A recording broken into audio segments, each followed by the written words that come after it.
look with you, before we start venturing south, as you'll recall, last week we went to the northernmost synagogues in the world and went all the way up to Fairbanks, Alaska, which is the northernmost permanent synagogue in the world. But before we make our way south, I actually want to share a small Jewish community even further north than Fairbanks, Alaska. They don't have their own permanent synagogue, but Murmansk, which is actually the largest community north of the Arctic Circle. Here it is. It's in Russia. If you can see on the map where we are.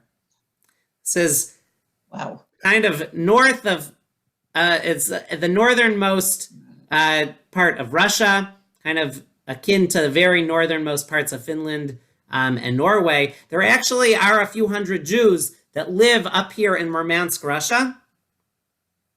And I just wanted to share that while they don't have their own permanent synagogue, this is considered the northernmost Jewish community in the world. It's actually the largest city by population north of the Arctic Circle, actually with a population of about 300,000 people total.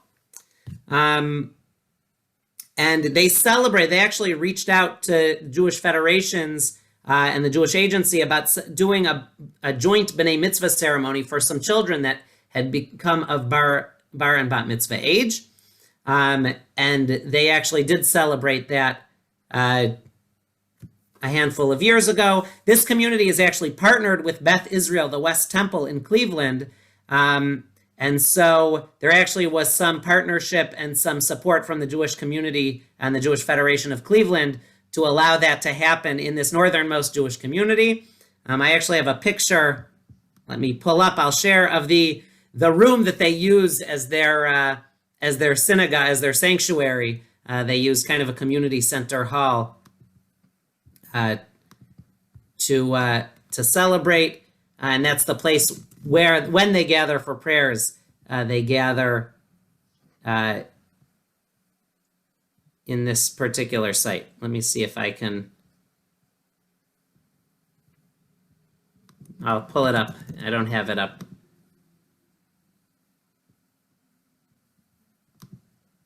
I'll need to pull it up later at the end because it's not. Oh, here. I've got it right now.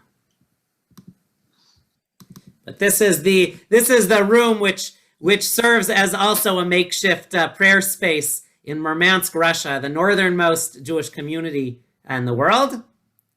The reports from the bar mitzvah say that the Jewish building was covered by snow. It was so high that you couldn't even enter the building, and they needed to shovel to get it open. So we're going to move to further south to warmer climates today, but just wanted to share with you that even further north than Fairbanks, Alaska, there are Jews, even if there isn't a full synagogue that far north.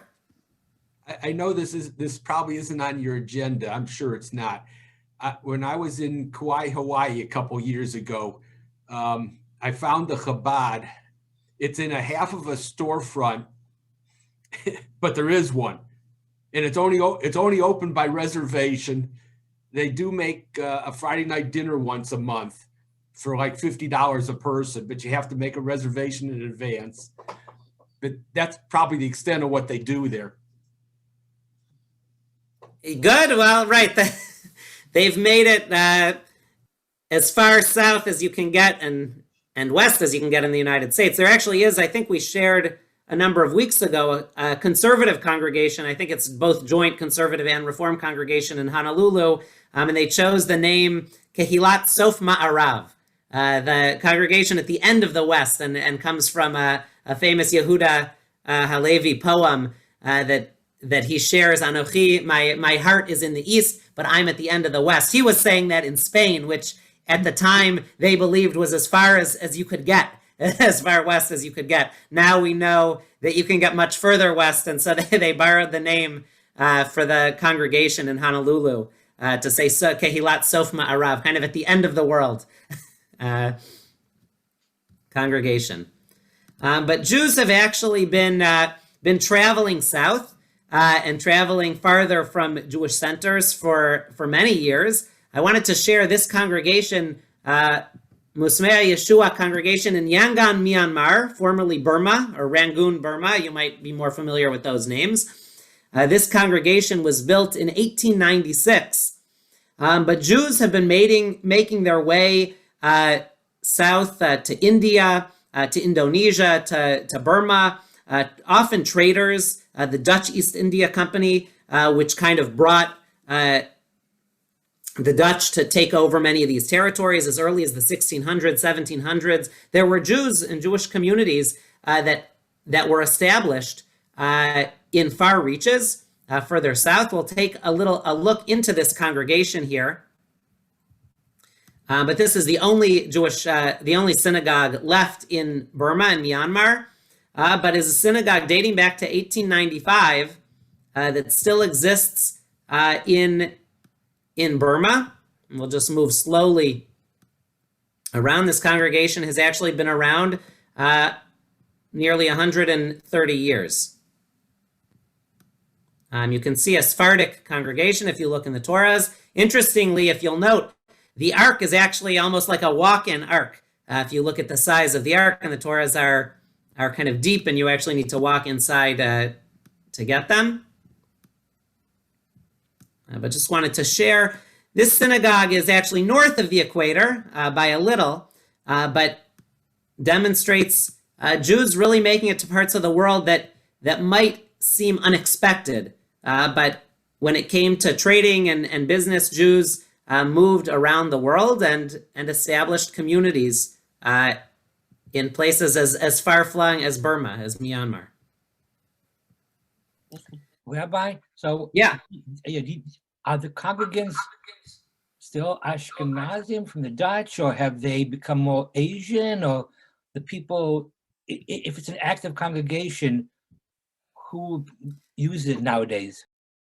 So this particular congregation, there aren't so many Jews left in Burma, but today there's the Jews that are left in the country are mostly descendants of Baghdadi Jews from Iraq, which was kind of the group that really populated this population. This was during the colonial era. Actually, this congregation dates from the British colonial government, and many of the Jews that came during that time were from the Middle East, from Baghdad, as well as Jews from the Bnei Israel community and the Cochin Jews from India.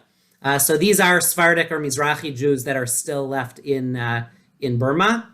But I will share that this particular community doesn't have such a large population left. In fact, there's estimated just about 50 Jews left in Burma today.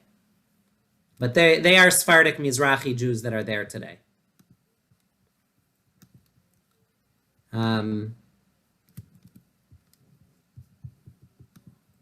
So this is the interior of the congregation. I just wanted to share a few other places where Jews made it before we move even further south. I wanted to share a unique congregation in Paramaribo, Suriname. Also Dutch Jews initially, and this was a Sephardic shul originally, but was converted, the building was sold to the Ashkenazi community only 13 years later, or 12 years later in 1735. And so this is an Ashkenazi community in Suriname, which was originally a Dutch colony, Neve Shalom Synagogue. The interior, as we saw in some of the Caribbean synagogues, this is one of 4 remaining synagogues in the world that has a sand floor. We shared this in the synagogue in Curacao, the oldest continuously used synagogue in the Americas. But this synagogue, like those, took on this tradition of putting sand on the floor, which was a tradition in Portugal to try to mute the sounds of the footsteps coming to pray in a time after the expulsion from Spain and later Portugal, when it became illegal to practice Judaism in those countries. Those who did remain actually put sand on the floor to try to muffle the sound so that no one would know that prayer was taking place, that Jewish gathering was taking place. And so this community, dating back to the early 1700s, maintains that tradition of sand on the floor, one of 4 synagogues in the world, together with the synagogue in Curacao, a synagogue in St. Thomas. Maybe some of you have been on a cruise there, and a synagogue in Jamaica, in Kingston, Jamaica, that still use sand on their floor. So before, as has been my custom, I don't know if people have been to these two synagogues, but I always love to hear if there are people that have traveled to these communities that have maybe been or have any experiences to share from these two. Although perhaps Burma and Suriname are not going to be the most traveled locations among the congregation. I have not been to these congregations. Maybe one day, although even for me, I think less likely that I'll ever make it to these congregations, but still are around today.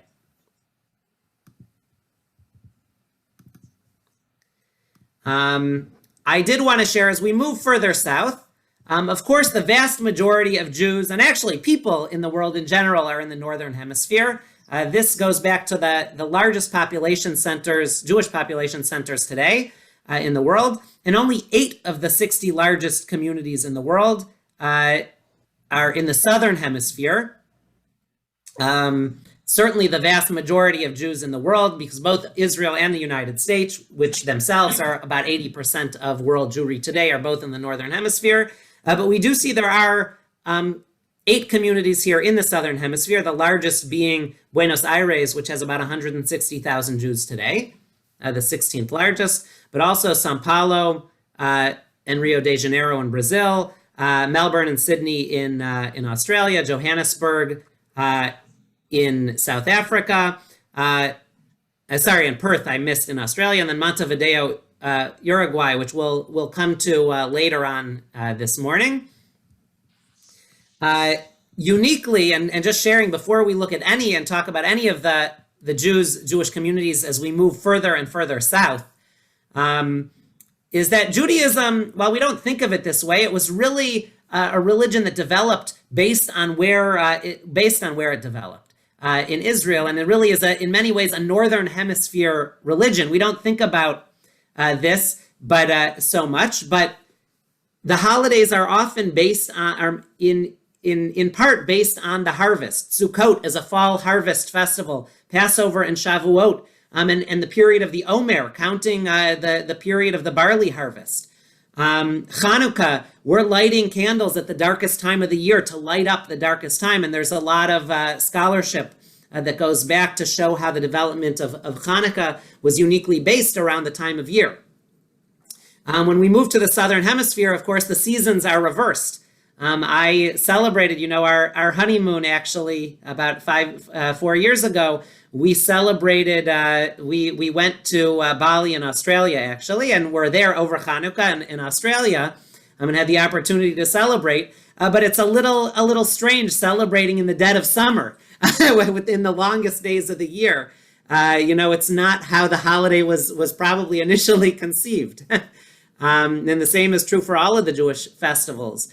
And so Jews have kind of needed to rethink how the holidays work based on the opposite seasons taking place. But nonetheless, Jewish communities have been built up, and many have flourished in the Southern Hemisphere. The Christian holidays are the same. Right.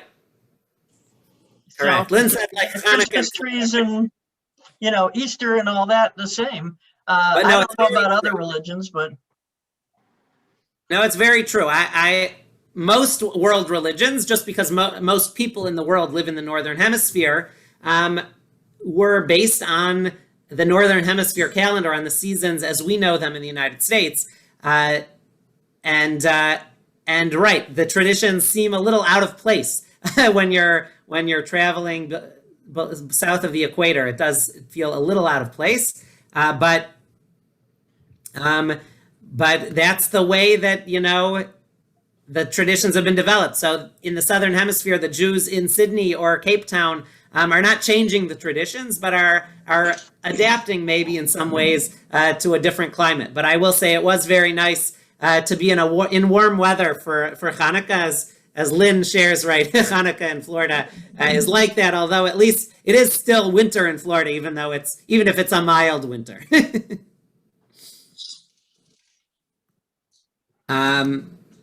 So these are the largest communities. I want to share one unique community, Beit Yaakov Rabbi Meir Synagogue in Manaus, Brazil.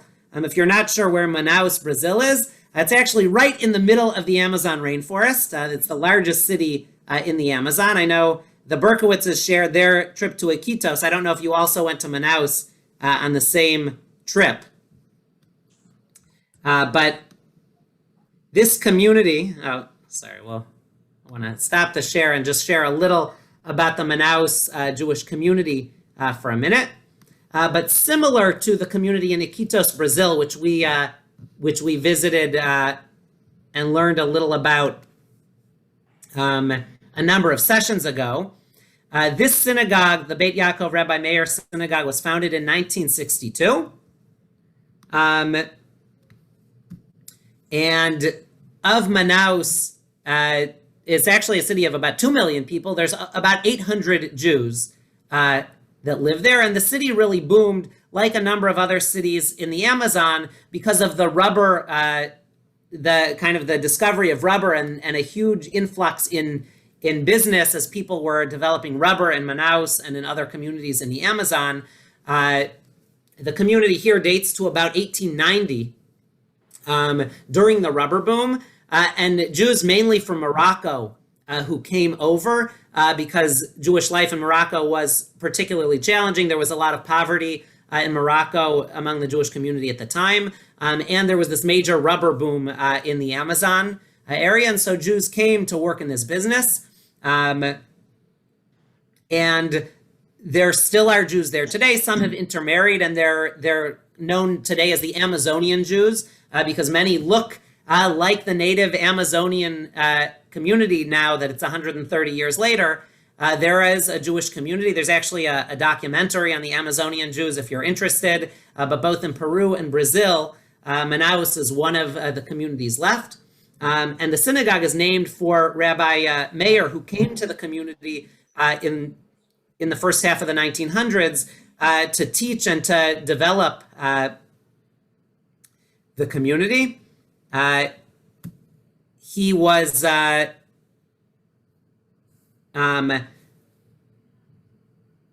really the first major rabbi that really built up the community. He died, unfortunately, in 1910 of yellow fever in Manaus, and is come to be regarded as a saint in the community, even among the non-Jewish population, because of what he did to bring religion to the community. And is actually, his grave has become a pilgrimage site, not only for the Jewish community, but for the non-Jewish community. People come, the Christians in the community actually have made it a tradition to come to his graveside to pray for miracles. And so he's become kind of a figure well beyond the Jewish community there, but the Jewish community named their synagogue in his memory, the Rabbi Meir Synagogue. Definitely worth visiting if you ever happen to find yourself in the Amazon. Is a unique community south of the equator that exists in the Amazon. I believe the largest of the Amazonian Jewish communities that still exist today. Iquitos, Peru, probably the smallest that remains today, but still a Jewish community there. And some have actually made Aliyah. In fact, in Ramla, in Israel, there is a community of Amazonian Jews that have made Aliyah and now have created a community in Israel as well. Where is the Seminario in South America? The Conservative, the Seminario Latinoamericano, that's in Buenos Aires. Ah, okay, thank you. Thanks. Which is, and I'll just mention, Helen, since you shared, so the conservative movement, many of you know the Jewish Theological Seminary in New York, whereas that's where I studied, and there's also a rabbinical school in Los Angeles, but there's also a few other rabbinical schools out of the conservative movement around the world, one of which is the Latin American Seminary, and conservative Judaism is actually thriving in many parts of Latin America. And many of the rabbis at conservative Masorti synagogues in Latin America have been ordained and studied at the Seminario Latinoamericano, which is the conservative seminary in Buenos Aires. In fact, the rabbi who I consider really one of my rabbis, who I actually worked with and spoke at my ordination, and actually officiated at our wedding, Leonardo Bitran, is from Santiago, Chile, but studied initially at the Seminario Latinoamericano and actually transferred. In his case, he moved to the United States and transferred to the Jewish Theological Seminary for his final 2 years and ended up working first in Detroit, which is where I first got to know him, and is today in Rochester. But really, he's South American and got his start studying at that seminary. There also are schools in Israel, Machon Schechter, as well as in Europe, both in Budapest and now in Europe, in Berlin. There are conservative schools for people studying to become rabbis.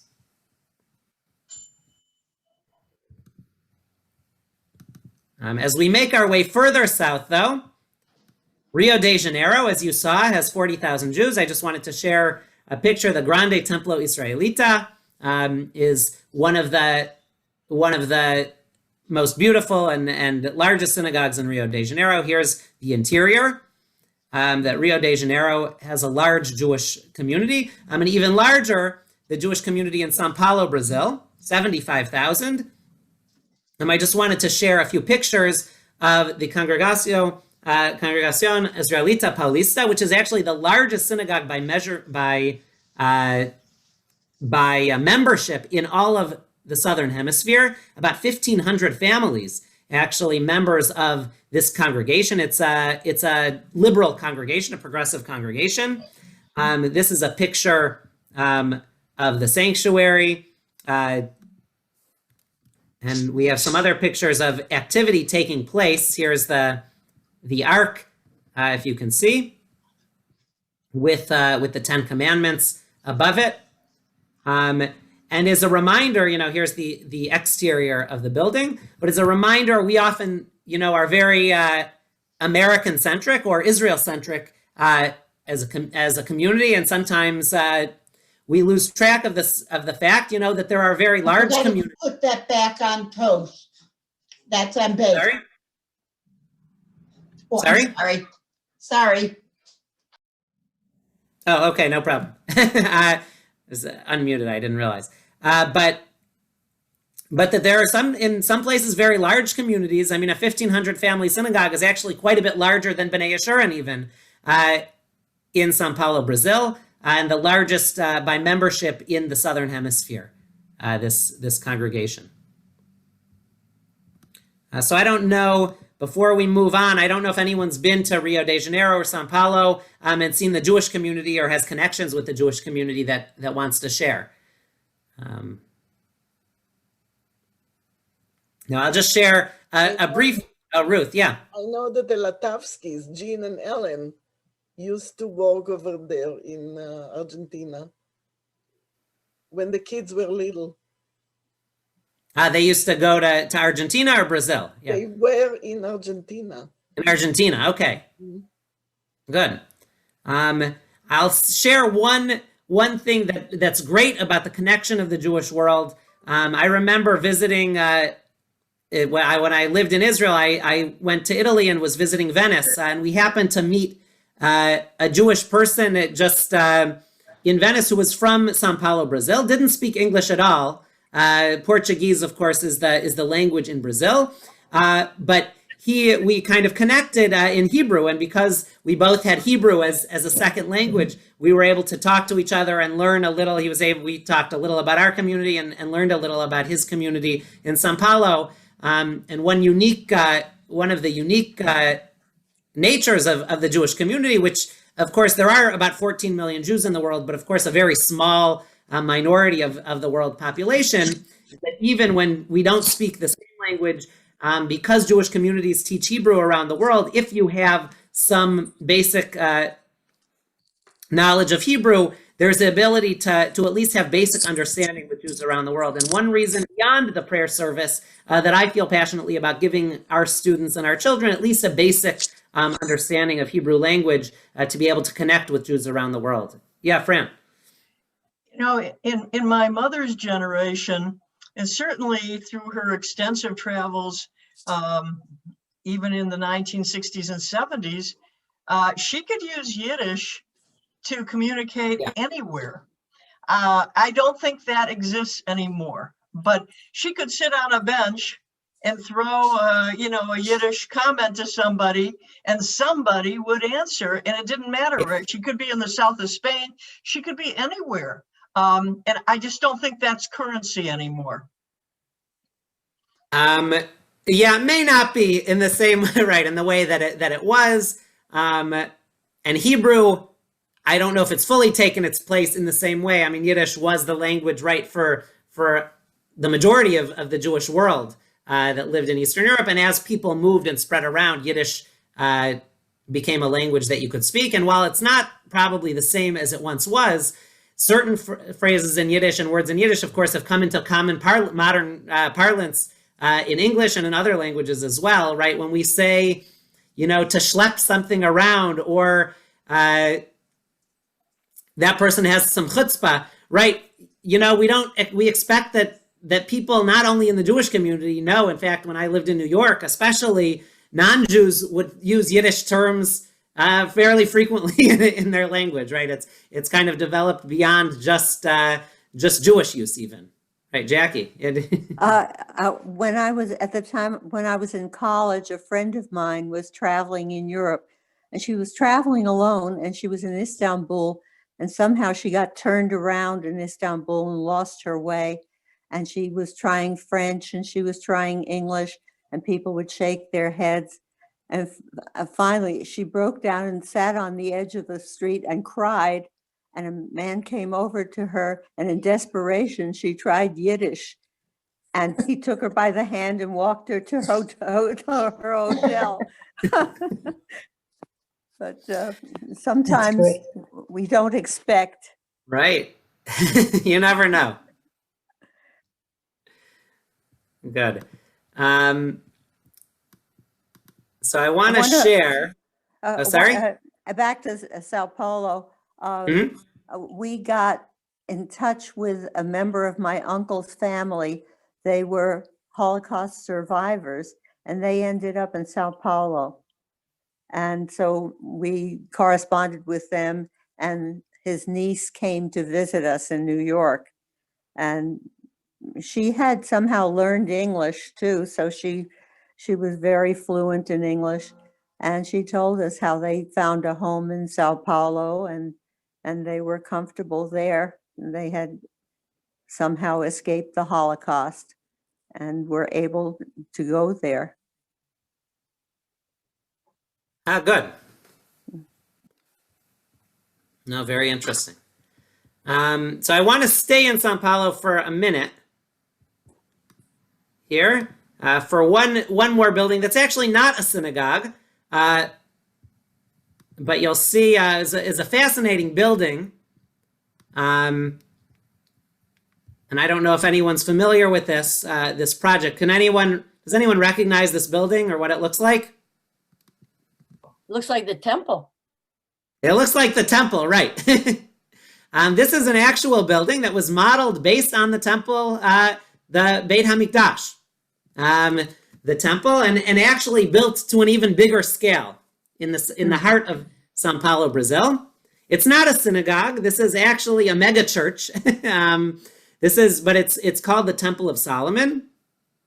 A very affluent a Brazilian billionaire, basically decided based on that he wanted to build this church and wanted to use it to make it an exact replica of the Temple of Solomon, which is what the building is called.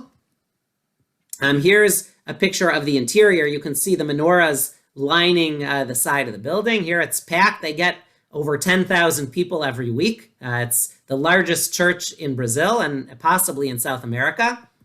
I want to stop. Oh, sorry, it went forward a little. I want to stop to share a little about it, and then I'll share a few more pictures from the designer that built the building. But this building was built by the Universal Church of the Kingdom of God. It's a Christian group, and designed it to be exactly the same as that which was built in Jerusalem. It was built,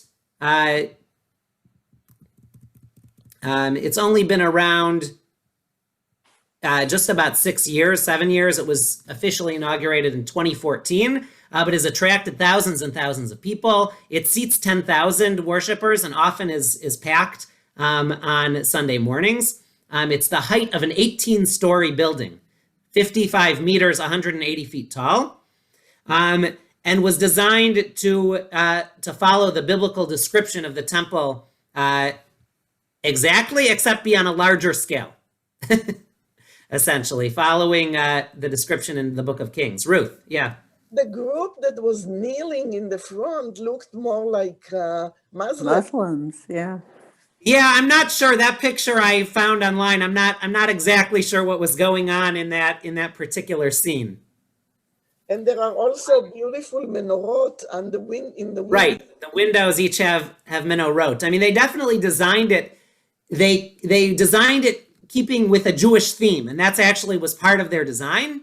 The Jewish community has been a little ambivalent about the whole building. The Jewish community has accepted it with some reluctance. It's of course it's not a synagogue, but they generally have accepted that that it's using Jewish themes and that this is kind of a structure in São Paulo that's a unique structure.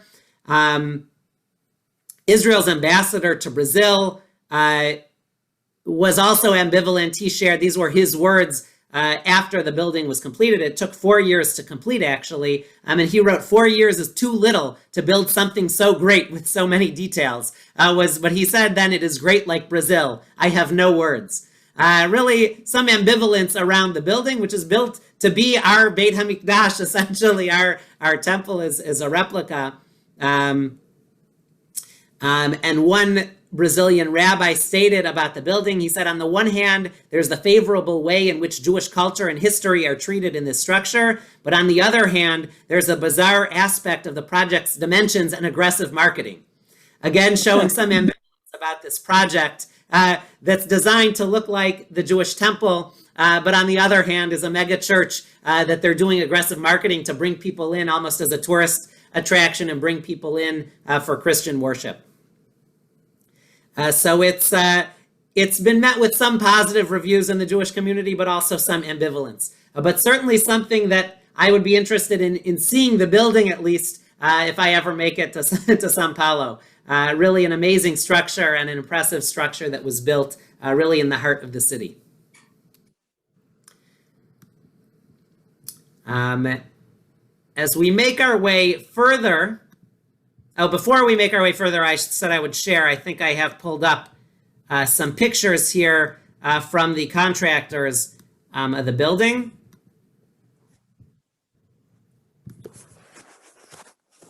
I can just share with you. These are things in the interior of the building here of Solomon's Temple in Brazil, the largest church in Brazil. These are some close-up pictures as I scroll down of the exterior. In the front, and of course most of the interior. Here's the menorah on the exterior. Also, it's very similar to the menorah that's now outside the Knesset, designed based on the description in the Bible.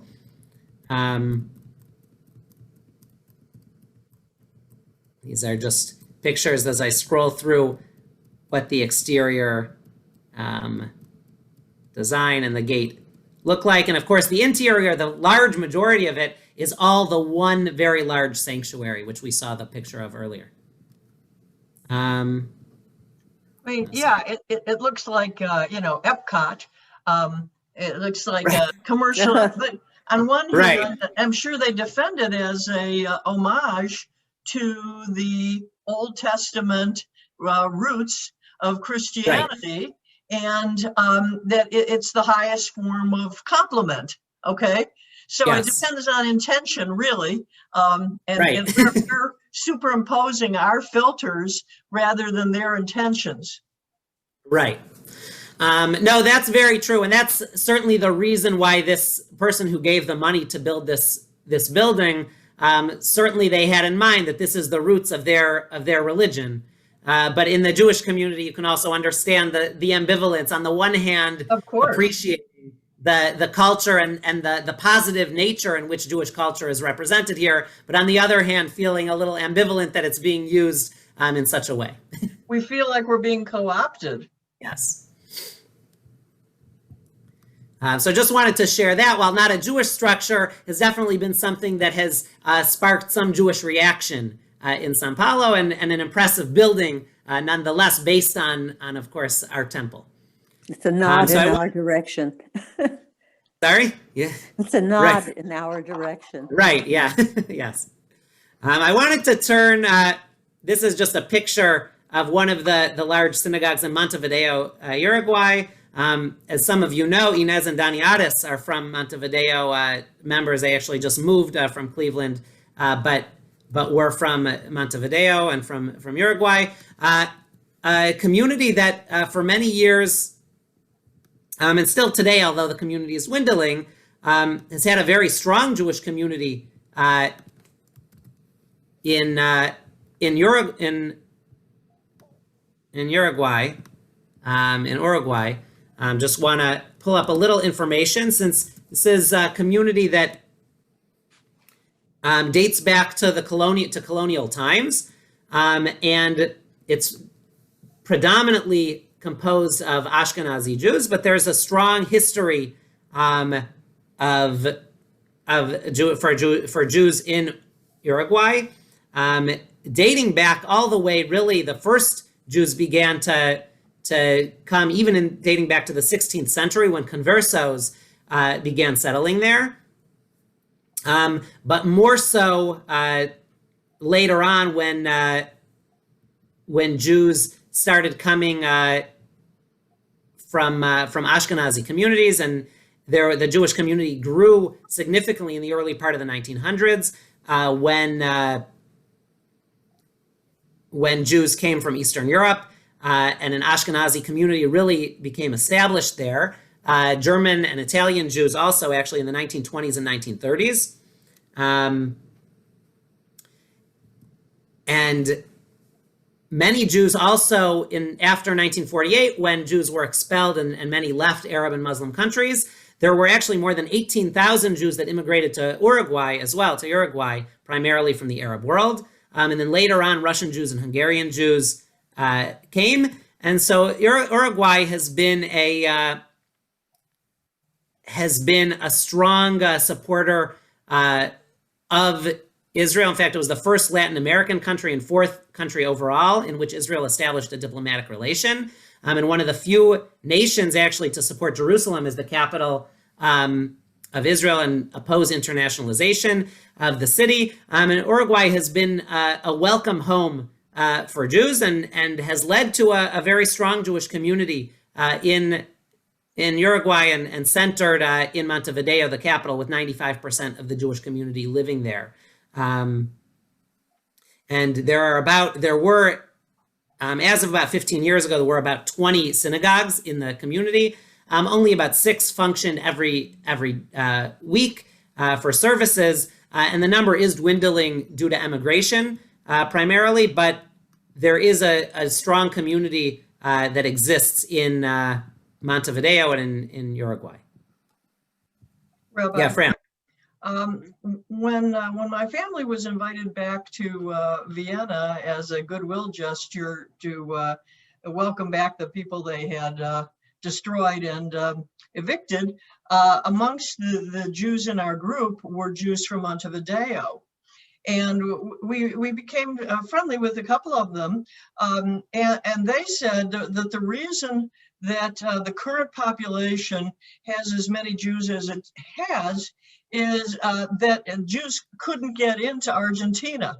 The Nazis, they had an open door in Argentina, but the quotas were very limited to Jews, and all those people who couldn't get into Argentina went to Montevideo. No, thank you for adding. So Uruguay, though, has been a very welcoming country to Jews, unlike Argentina, which has had quotas. Today, the largest community, Uruguay still has a community. The largest Jewish community today in South America is in Buenos Aires, in Argentina. This is a picture. I think we visited this synagogue. This is a progressive, conservative synagogue, actually, Templo Libertad, the largest synagogue in Buenos Aires. Buenos Aires is also home to the only kosher McDonald's in the Southern Hemisphere, and one of the only outside of Israel. maybe the only outside of Israel today. I actually have many relatives. I might have shared that my family, my grandfather never went there, as from Poland. He had a few siblings that moved to South America as part of initial settlements in Paraguay, actually, and in other places. But today, all of them have made their way to Buenos Aires, the largest community. And I actually have dozens of relatives, second cousins and third cousins that live in Buenos Aires today. A few of whom we still have connection with, many of whom I don't have a good connection, but would be great to reconnect with, that live in Buenos Aires today. But this is the heart of the largest community in South America and Latin America, and also the home to the conservative rabbinical school, the Seminario Latinoamericano in Buenos Aires. Two famous Jews from Buenos Aires are musicians, the pianist conductor Daniel Barenboim and Marta Argerich, the pianist. And they travel all over the world. I don't know where their current homes are. Yeah, we also had relatives during the Holocaust who went from Vienna to Buenos Aires, but we lost track of them. They had a hard life. They were constantly, their money was constantly inflated, and they had a very impoverished life. It was not easy. And people disappeared. Yeah, it was a tough place. Yep. Yes. No, thank you. So I want to move, as we move further south, we'll come back actually to the southern, to further south in Argentina in a little while, but moving to South Africa, there's a Jewish community, of course, in South Africa as well. Many Jews have actually left South Africa. The numbers of Jews in South Africa have dwindled considerably from its height, have dwindled from about 120,000 to under 80,000 just in the last 30 years since apartheid. And so this is the largest synagogue in the Johannesburg area, progressive synagogue. I also want to share the Gardenschool in Cape Town, a beautiful synagogue dating to 1905, the community even earlier, and is really a synagogue at the heart, the oldest synagogue, and considered the mother synagogue. Here we'll see a video here of looking inside the interior of the Gardenschool that really is considered the mother synagogue of Africa, and the community dates the oldest community in South Africa. This synagogue building, though, dates from 1905. I had a colleague who grew up in Johannesburg, and she said it was very difficult after the apartheid was abolished because the Jews were they became targets for both the anti-apartheid and the apartheid people, because the Jews were they were gracious to the non-whites, and they were resented for that. And then the Black population resented them because they were well off. No, things definitely got much harder for the South African Jews, and actually Cleveland has a population of South African Jews that have moved here since apartheid. Certainly many to Commonwealth countries. I know in Toronto there are many South African Jews that have made their way to Toronto, and in particular in Canada, also in Australia and New Zealand, countries that are part of the Commonwealth. Where it was easier for South African Jews to go. Many went. Also, some have made Aliyah. Cleveland actually is a place where some South African Jews have come as well. But the numbers have dwindled from the early 90s at 120,000 to under 80,000. So more than a third of the Jewish population has left South Africa since apartheid, in large part because of the great challenges to the Jewish community since then. I think there's a bit of a revival, though. I know the Utians who belong to our synagogue one of their kids chose to go back and live in South Africa, and so they spend a good part of their year now in South Africa. So I think Good. perhaps there's a little bit of a return. Mm-hmm. No, I'm not that's sure great how to hear. much- I'm not sure how much of a return there is. When I worked at the JECC, Seymour Kapelowitz was my director, my boss, and he is from South Africa. And he was lucky to get out. That the Jewish population was dwindling there, and that when he went back, he used to have guards while he stayed in his old family home and stuff like that. That the Jews are not in good favor in South Africa at all. So what my that's, friend Helen, said. what I've heard. Fran, I don't know about a revival, but it's interesting to hear. Yes, Sandy. We were there, not, well, everything's long ago now since COVID, but, and we drove by this synagogue, and everything there has such high gates, electric gates. Everyone's home there. In the Jewish section, everybody's home has to be, there's so much crime there that there's a fear, and we could hardly see the synagogue because of the high electric gates that were protecting it. So things aren't so great there now for anybody, but especially Even small houses. even the smallest houses do. I did not feel safe there, and I was with a group. Okay. So Not only that, I'm sorry, Sandy, finish up. no, go ahead, Helen. I was just going to say that Seymour used to tell us that they had problems even getting their money out of the country, that they were limited in somebody, Ren, I think it was, that they were able to bring out of the country.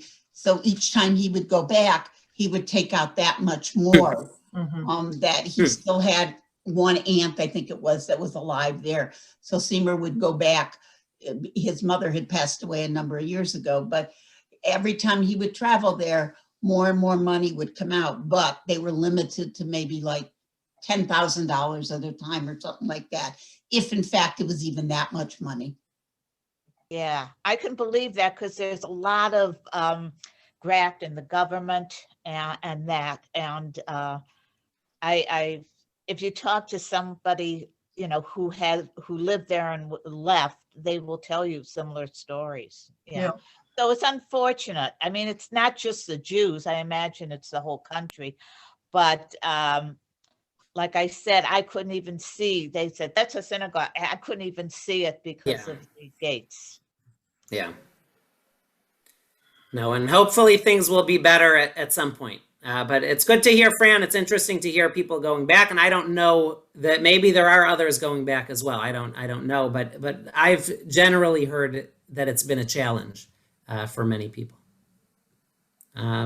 So moving on, I just wanted to, as we go further south, I know we talked about the Great Synagogue of Sydney. Really, this is the first synagogue, 1878, that was built kind of in the center of town.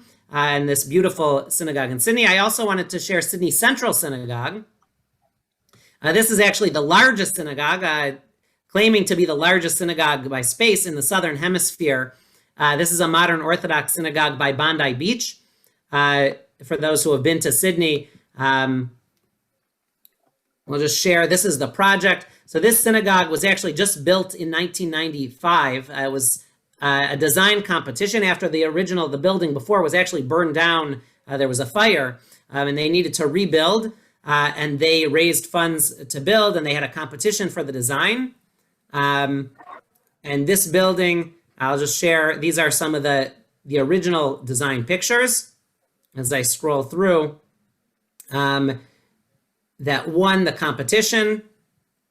And this building is now the largest synagogue in Australia, and claims to be the largest just by size in the Southern Hemisphere, can seat 2,000 people in the sanctuary, but is a very modern design, of course, just built in 1995. What was the cause of the fire? Do you know? It was an electrical fire. It wasn't, it was an accident. It wasn't, it wasn't arson. It was some sort of electrical fire. Okay. I'll just share another. This is the oldest synagogue in Australia. We visited this synagogue actually at some point a number of sessions ago in Hobart, Tasmania, is an island south of Australia, based on the Egyptian revival style, built in 1841. Here's just a view of the interior of the synagogue.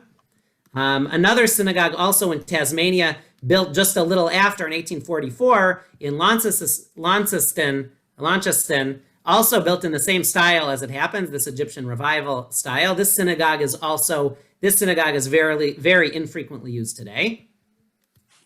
And I want to move even further south. We just have a few minutes left, so we'll go to the southernmost synagogue in the world, which we just saw. The southernmost synagogue in the world is believed to be the Dunedin Synagogue. This is in New Zealand. The southern tip of the South Island of New Zealand, actually, is a university town. Just a little about Judaism in New Zealand. There are other Jews, in fact, mostly centered around Auckland, New Zealand, which has most of the approximately 5,000 Jews in New Zealand living there. Wellington and Christchurch also have communities, and a few other places. I was actually in Auckland, in New Zealand over Passover one year, and they don't have anything hectured with a kosher for Passover label. You actually get a list from the local synagogue, tells you what foods are acceptable for use on Passover, and we got a whole list, and then you go to the grocery store and use the list to determine which foods to get, because otherwise there's nothing labeled as kosher for Passover there. So it was an interesting experience. And the local synagogue in Auckland, for certain products, they set up their own kosher for Passover store, essentially for certain things you just couldn't get in the grocery store that they were able to import from Israel or Australia, that you could go to their own store to buy food for Passover for. But this synagogue, the Dunedin Synagogue, originally the community built their first synagogue, a larger synagogue, in 1863.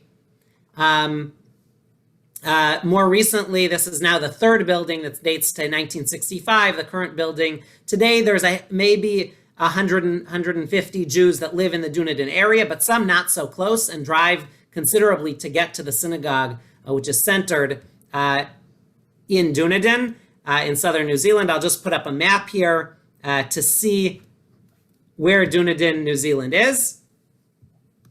I'm going to pull up,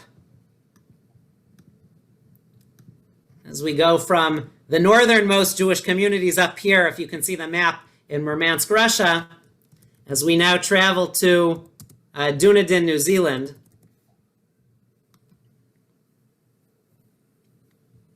I need to zoom out so you can see how far we've come from the northernmost to the southernmost.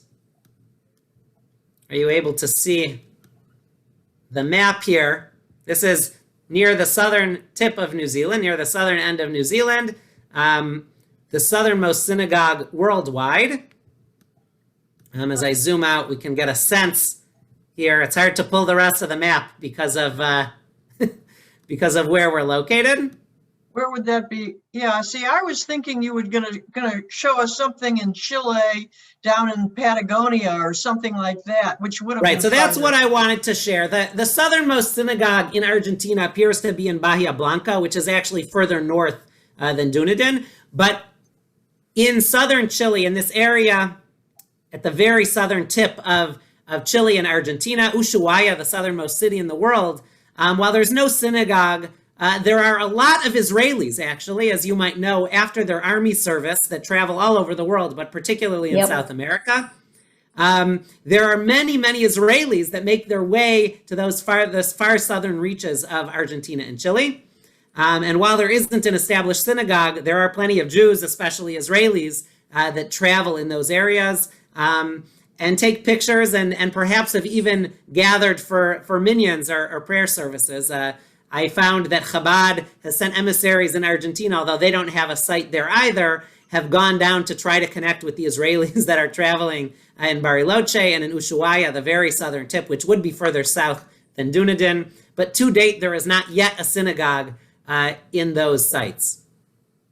I'll share, we just have a couple minutes left and then open to any thoughts or sharing or questions. I wanted to share an article that I came across of the first minyan, the first prayer service by Jews in Antarctica, which is to date the southernmost prayer service that's ever taken place. And not that it happens regularly, but this is an article from 2010.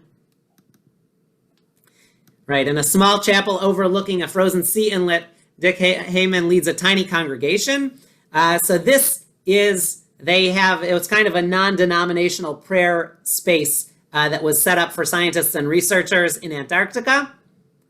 And they had the challenge, right? They're starting to say the Ma'ariv service. We say Ma'ariv Aravim, the end. But the problem was it was January 8th. And during a 6-week period in Antarctica, it doesn't get dark out. And so they started thinking about whether their prayers were appropriate here in the evening service. Blessed are you, God, who makes the evenings fall, when there was no evening and there wouldn't be for another month.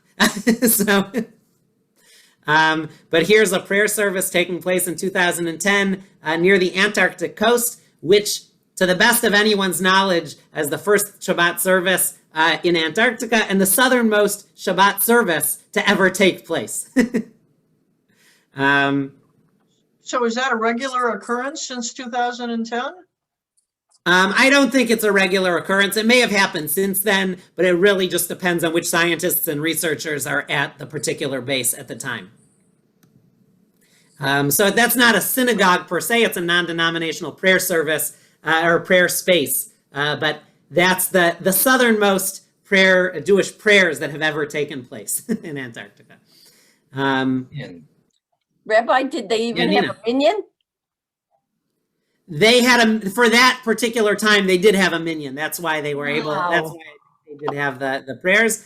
But they don't always have a minyan. Today you could have a virtual minyan. Right. Today they could theoretically have a virtual minyan, although then where is it taking place if not everyone is in Antarctica? I don't know. Is it considered a minyan there or somewhere else? But now we've made it all the way as far north as Jewish communities exist and as far south as Jewish communities exist. And here we're somewhere in the middle, of course, in Cleveland, but Dunedin, I didn't make it as far south as Dunedin in New Zealand, but did have a chance to go to New Zealand and the North Island and be with the Jewish community. Maddie, thank you. As Rosh Hashanah in Antarctica, there have been, of course, there are some Jewish scientists and researchers that go there, and much further south than anywhere that we've been to or where there's established synagogues. So thank you, Maddie, for the article that you just posted. And I know we're out of time. Are there any last thoughts or anything to share? I would say. Oh, Helen and then Lynn. Yeah. I would say let Lynn do it first and then I'll do it. I was to say when I was when we visited my son in Chile, then we flew down to Patagonia, and I look up and there was, I heard Hebrew and a bunch of Israelis down there. It's like as you said, it was kind of cool to hear the Hebrew way the hell down in Patagonia. In fact, in Ushuaia and Bariloche and some of those communities, they have Hebrew signage just because they know there's so many Israelis coming and have things made in Hebrew because they know there's an opportunity to attract as tourists tons of Israelis. Yep. Thank you. Yeah. Thanks. Yeah, any last comments before Helen?